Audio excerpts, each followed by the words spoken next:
Ya, kembali lagi di Bengkel Channel. Bengkelnya informasi masyarakat Kelurahan Bencongan. Nah, pada kesempatan kali ini kita akan membahas mengenai LPMK dan program-programnya yang akan dinarasumberkan oleh Pak Agus Langbuana selaku Ketua LPMK Kelurahan Bencongan. Selamat siang, Pak. Selamat siang. Kita ingin tahu nih, Pak, sejarah dari LPMK sendiri itu seperti apa, Pak? Dibentuknya sejak kapan? Baik, terima kasih Mbak Nadia dan terima kasih Mbak Indah. Ini mahasiswi-mahasiswi kita ini yang khususnya mahasiswa yang ada di Bencongan ini. Seperti yang tadi disampaikan oleh Mbak Nadia, jadi apakah itu LPMK dan kapan berdirinya LPMK?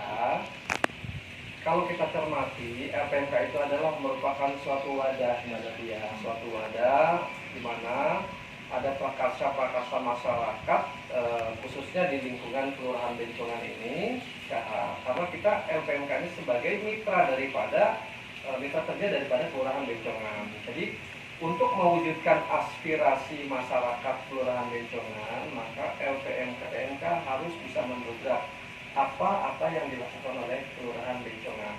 Kapan berdirinya LPMK Kelurahan Bencongan? LPMK Kelurahan Bencongan itu berdiri sudah lama. Dan kebetulan sekali untuk periode yang 2019-2022 LPMK itu terbentuk di tanggal 18 November 2019. Program-program LPMK itu yang pertama itu yang terkait kita berupaya untuk membangun kepercayaan dulu kepada masyarakat gitu. Apa itu LPMK dan apa fungsinya LPMK? Nah, setelah kita membangun kepercayaan kepada masyarakat, kita sampaikan juga beberapa program-program ke depannya. Ingin melakukan pembersihan sampah-sampah di lingkungan. Kita membangun bank sampah nih, Mbak Indah, Mbak Nadia. Dan alhamdulillah bank sampah kita sudah terbangun nih. Jadi kita harapkan masyarakat-masyarakat yang ada di Kelurahan Bencongan untuk ikut berperan serta mewujudkan Bencongan itu menjadi satu masyarakat yang bersih, masyarakat yang sehat. Paling tidak kita sudah mengupayakan untuk membenahi sampah-sampah yang ada di rumah tangga. Lalu selain kita membangun bank sampah, kita juga ingin mengangkat pemberdayaan masyarakat nih, Mbak Indah. Banyak sekali masyarakat-masyarakat yang memiliki kemampuan untuk membuat makanan, olahan gitu, untuk melakukan kegiatan-kegiatan origami, membuat macam-macam lah. Nah, ini harus kita jembatani dan harus kita fasilitasi. Selain itu juga, Mbak Indah, Mbak Nadia, kita juga punya program ketahanan pangan. Jadi di bank sampah ini ada satu kebun yang mana kebun itu kita tanam satu tanaman-tanaman produktivitas seperti kita punya tanaman jahe merah, kita punya tanaman serai, kita punya tanaman herbal yang lainnya.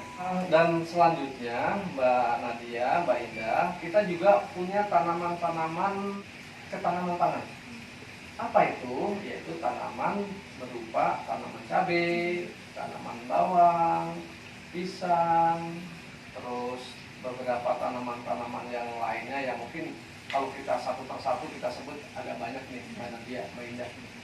Ada juga tanaman hidroponik, ya kita tanam juga hidroponik untuk supaya apa? Untuk supaya kita memberikan contoh kepada masyarakat bahwa menanam secara hidroponik itu tidak memerlukan lahan yang terlalu luas. Dengan lahan yang terbatas, kita bisa melakukan tanaman budidaya melalui hidroponik. Apa yang ditanam? Ya tentunya tanaman-tanaman sayuran seperti sawi, pakcoy, kangkung, terus bayam, dan lain sebagainya. Kita juga punya ini, Mbak Nadia, kita juga punya kolam ikan yang kita padukan dengan hidroponik. Dan artinya kita punya sistem aquaponik di sini. Selain yang tadi saya sebutkan, tentunya ada lagi nih yang terkait dengan UMKM. Nah, Mbak Indah, ini konsentrasi kita UMKM. Di Kelurahan Bencongan itu banyak masyarakat yang berpotensi memiliki satu usaha. Namun sepertinya dia belum terorganisir. Oleh karena itu, kita ingin masyarakat-masyarakat yang ada di Bencongan, khususnya dia yang mampu untuk melakukan pengolahan makanan, kita akomodir semua makanan-makanannya, semua hasil-hasil yang dibuatnya itu, kita bantu bagaimana kita mempromosikan, bagaimana kita menjual. Artinya dalam hal ini, LPM ingin melakukan pemberdayaan kepada masyarakat UMKM tersebut. Yang terakhir, Mbak Nadia, Mbak Indah, yang terakhir kita ingin di Bencongan ini ada satu pembangunan yang merata. Karena di Bencongan itu ada 27 RW, ya, dari RW 1 sampai dengan RW 31, 27 RW, dan semuanya itu memiliki potensi untuk melakukan pembangunan. Karena ada ya kecil mungkin barangkali, contohnya seperti jalan harus dikotmi, ya, jalan harus diaspal, lalu posyandu harus dibangun dan lain sebagainya. Nah, ini gimana caranya kita menerobos kepada pemerintahan daerah supaya dilakukan pemerataan pembangunan yang ada di Kelurahan Bencongan. Pak, kan di LPMK ini sendiri programnya udah banyak Pak, menarik sekali pula gitu. Nah, kira-kira tuh Pak, bagaimana respon dan keterlibatan masyarakat dengan program LPMK ini? Terima kasih Mbak Nadia. Jadi kalau kita lihat bagaimana keterikatan masyarakat ikut serta terhadap program ini. Contoh kecil, program pemilahan sampah. Ya, program bank sampah itu yang ada di LPMK mulai dari rumah tangga.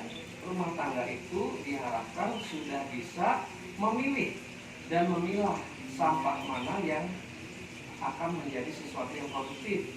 Jadi sampah kita kategorikan ada 3 sampah nih, mana dia di rumah tangga: sampah organik, sampah anorganik, dan sampah residu. Nah, kita anjurkan kepada masyarakat, terutama kaum ibu nih, Mbak Nadia, Mbak Indah. Kaum ibu itu diminta supaya memilah sampah-sampah anorganik seperti bekas botol kemasan dari plastik, bekas minuman kemasan dari plastik, itu harus sudah dipilah.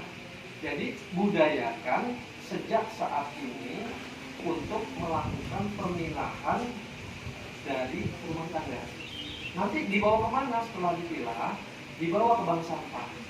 Bank sampah itu nanti seluruh sampah anorganik yang dibawa ke bank sampah itu nanti akan kita timbang, dan orang atau masyarakat yang membawa ke bank sampah ini nanti kita jadikan dia sebagai nasabah bank sampah. Tentunya semua tercatat. Ini program yang sudah mengikut sertakan masyarakat, dan responnya ya alhamdulillah sih sekarang bagus gitu ya. Jadi masyarakat benar-benar dilibatkan dalam semua programnya ya Pak, Ya. dan responnya juga cukup baik dari Ya. masyarakat sendiri. Betul, betul ya. Oh ya Pak, tadi kan Bapak nyebutin program kerja di LPMK ini. Iya. Boleh sebutin nggak Pak, tujuan programnya itu apa saja? Tujuannya seperti tadi Mbak Nadia. Jadi kita berharap Bencongan ini yang dulu nggak pernah terkenal, ya, di orang nggak tahu lah apa itu Bencongan dan di mana itu. Jangan-jangan kita kan juga bingung orang kan ya. Tuh, di mana tuh Bencongan? Tapi setidak-tidaknya dengan program-program seperti ini, dengan media sosial yang sebagai fasilitas untuk melakukan pengenalan terhadap masyarakat luas, ini paling tidak sudah dimulai. Gitu.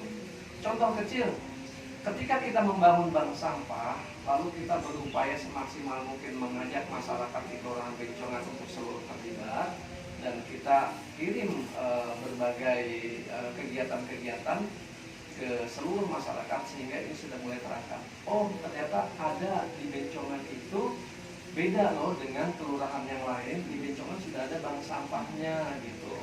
Nah, kedua juga orang juga sekarang udah melihat bagaimana potensi masyarakat Bencongan terkait dengan UMKM-nya nih, Mbak Indah. Karena di UMKM kita ini kita sudah ada tempe itu diolah udah jadi keripik. Ya, dan ini udah menyebar kemana-mana. Tadinya nggak ada yang tahu gitu, tapi setelah kita angkat, ternyata tempe ini sudah menjadi sesuatu yang bisa dinikmati oleh masyarakat luas. Bukan hanya di Bencongan aja, kita sudah coba memperkenalkan produk-produk UMKM kita dengan ikut serta di ajang pameran kita. dan kita mudah-mudahan di sana bisa ikut berkompetitif dengan UMKM yang lainnya. Walaupun kita itu diawali dengan memperkenalkan produk-produk UMKM kita. Paling tidak dari sini kita sudah memiliki satu tujuan bahwa dengan pemberdayaan masyarakat Bencongan yang berkualitas akan menciptakan suatu nama Bencongan yang akan dikenal oleh masyarakat luas. Itu Mbak Nadia. Jadi selain namanya itu juga akan dikenal, saya juga kayak mengapresiasi nih Pak kegiatan-kegiatan dari LPMK, karena di tengah perkotaan tapi ada ruang terbuka hijau atau lahan terbuka hijau untuk aktivitas masyarakat ya Pak. Jadi masyarakat ini benar-benar diberdayakan di LPMK gitu. Ya Mbak Nadia. Mbak Nadia gini juga. Jadi di bank sampah itu kita bangun seperti ruang terbuka hijau. Ada ayunan, ada kekuatan skill dan lain sebagainya. Bahkan kita siapkan juga ada panggung yang buat RW nih. RW kan rata-rata di Kelurahan Bencongan itu RW yang sudah pensiunan, gitu. Rata-rata di rumah. Nah, untuk mengubah pola kehidupan di rumah yang maaf biasa-biasa aja, kita inginkan dia hadir di bank sampah ini bisa melakukan kegiatan-kegiatan yang produktivitas seperti contoh. Ada RW 16 bentar lagi pensiun katanya. Nah, dia main ke sini, main ke bank sampah. Wah, saya bisa dong nanam di sini gitu. Oh, silakan Pak, saya nanam jahe ya. Iya, nggak apa-apa nanam jahe. Saya akan menjadikan herbal ini. Oh, dengan senang hati. Akhirnya datang dia. Mulai datang dan mulai produktif dengan tanaman jahenya itu. Dan ini sudah diperkenalkan ke beberapa kelurahan lain. Karena kelurahan lain juga kita jadikan mitra untuk saling membantu dan memproduksi apa yang kita buat. Nah, dengan Bencongan ini kita sudah bisa kerjasama untuk membuat herbal. Atau pengurusnya di LPMK ini ada berapa ya Pak? LPMK kita ini ada 12 orang. Ya, 12 orang. Kita sudah bagi job description mereka masing-masing. Saya sebagai ketuanya dan bendaharanya Pak Irham, lalu sekretarisnya Pak Ahmad di lingkungan, yang di kepemudaan dan olahraga, yang ada di pengembangan UMKM, yang ada di pemberdayaan perempuan, dan kita saling semuanya mendukung. Terutama Pak Aceng. Pak Aceng itu yang mengelola bank sampah. Kita bilang dia direktur sampah. Direktur bank sampah Pak Aceng. LPMK ini apa sih Pak kira-kira hambatan yang terjadi selama pembuatan program-programnya, terus kegiatan-kegiatannya gitu kan, kesulitan misalnya dana atau apa gitu? Iya Mbak Nadia, Mbak Indah. Jadi kalau kita lihat perjalanannya LPMK dari November sampai sekarang, kami happy saja, kami senang-senang saja walaupun saat ini juga dalam kondisi COVID ya Mbak Nadia, Mbak Indah. Yang ada di Taman Daun Jati Hijau ini, yang ada di bank sampah ini, semuanya ya anggarannya mempergunakan anggaran swadaya masyarakat. Belum ada sentuhan-sentuhan dari pemerintah daerah, belum ada dari lurah, belum ada dari camat. Meskipun lurah sama camat sudah datang loh ke sini, kan? Lurah, camat sudah datang ke sini, tapi ya menikmati alam yang ada di Kelurahan Bencongan ini. Jadi kalau kita bilang sedih, ya kita nggak sedih juga lah. Kalau semua orang pasti terkait dengan hambatannya itu dengan uang. Ya. Semua program pasti akan terwujud kalau dana uang itu ada. Ya kita harapkan semua punya semangat. Mudah-mudahan semangat kita bisa didengar oleh pemerintah daerah dan bisa membantu program-program kita. Masih ada program-program yang lainnya. Ke depan barangkali kalau Mbak Indah, Mbak Nadia pengen tahu ke depan yang Bencongan itu lebih dahsyat lagi. Dengan apa? Dengan pola kita membangun kemitraan dengan beberapa instansi di luar daripada Bencongan. Saya ingin bertanya, harapan Bapak untuk LPMK ini apa? Kalau bicara harapan nih Mbak Indah, siapa sih manusia yang tidak ingin maju, kan gitu ya. Kita juga LPMK ini ingin berkembang dan ingin maju. Dari yang semula LPMK kalau kita bilang berdiri bahkan tidak berjalan gitu ya, sekarang sudah mulai sedikit walaupun tertatih-tatih gitu ya, sudah mulai bisa bangkit dan berjalan. Kita sudah membangun beberapa program-program ya. Kedepannya sih kita berharap LPMK ini mengajak masyarakat untuk bisa lebih maju lagi. Dan kalau kita saat ini ada ya keterbatasan barangkali, kita harapkan juga barangkali harapannya ke depan kita bisa disentuh oleh pemerintahan daerah ya. Nggak mungkin satu kemajuan itu tanpa harus didukung oleh permodalan, Mbak Nadia. Jadi kita harapkan permodalan ini bisa datangnya dari pemerintah daerah. Kita punya semangat, tapi kalau tidak didukung dengan permodalan, barangkali semangat kita hanya paling sebatas semangat yang kita inginkan saja. Tapi barangkali yang ingin kita maju ke depannya, nah ini yang harus kita harapkan kepada pemerintah daerah untuk bisa membantu kami. Terima kasih Pak untuk bincang-bincang kali ini. Mudah-mudahan juga masyarakat bisa datang ke sini, terus juga bisa masyarakat aktiflah datang ke sini gitu. Kita akhiri podcast kali ini. Kurang lebihnya mohon maaf.